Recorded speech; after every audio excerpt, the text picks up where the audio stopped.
Stola. 엄지공주. 아름다운 꽃나라에 할머니가 살았어요. 할머니는 매일 하늘을 보며 기도했어요. 하느님, 저에게 귀여운 아기를 내려주세요. 그런데 어느 날 작은 천사가 나타나 꽃씨 하나를 내려주었어요. 할머니는 그 씨앗을 정성껏 심었답니다. 며칠 뒤 꽃봉오리가 피어나더니 노란 꽃잎 사이로 귀여운 소녀가 나타났어요. 그 아이는 엄지손가락만큼 작았지요. 할머니는 사랑을 담아 아이의 이름을 엄지공주라고 지어주었어요. 그러던 어느 날 미끈미끈한 두꺼비가 엄지공주의 방 안으로 들어왔어요. 허허허, 이렇게 예쁜 소녀가!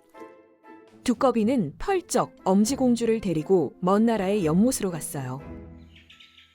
예쁜 아가씨, 우리 아들과 결혼해야 해! 두꺼비가 껄껄껄 웃으며 말했지요.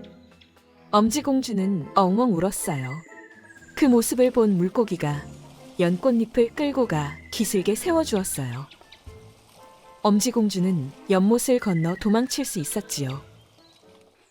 그날 밤 숲에 눈보라가 휘몰아치고 바람이 쌩쌩 불었어요. 엄지공주는 덜덜 떨며 걷다가 작은 집을 발견했어요. 그 집에는 들쥐 아주머니가 살고 있었지요. 추웠지? 우리 집에서 함께 지내렴. 며칠 뒤 두더지가 놀러 왔어요. 두더지는 엄지공주를 보자 한눈에 반했어요.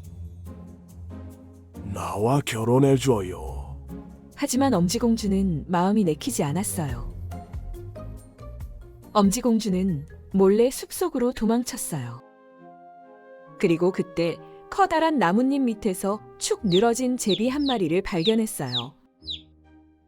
어머, 날개를 다쳤잖아. 엄지공주는 부드러운 붕대를 감고 정성껏 제비를 돌봐주었어요. 따뜻한 봄이 오자 제비는 날개를 퍼덕이며 다시 날 수 있게 되었어요. 엄지공주님, 저는 이제 꽃나라로 가야 해요. 그래, 잘 가, 제비야. 마침내 엄지공주와 두더지의 결혼식 날이 되었어요. 그런데 푸드덕 푸드덕 날아온 제비가 소리쳤어요. 엄지공주님, 꽃나라 임금님께서 초대하셨어요. 엄지공주는 제비의 등에 올라타 하늘 높이 날아올랐어요. 꽃나라에서 만난 임금님은 아주 친절하고 멋졌어요. 공주님, 저와 결혼해 주실래요? 엄지공주는 고개를 끄덕이며 말했어요. 네, 좋아요.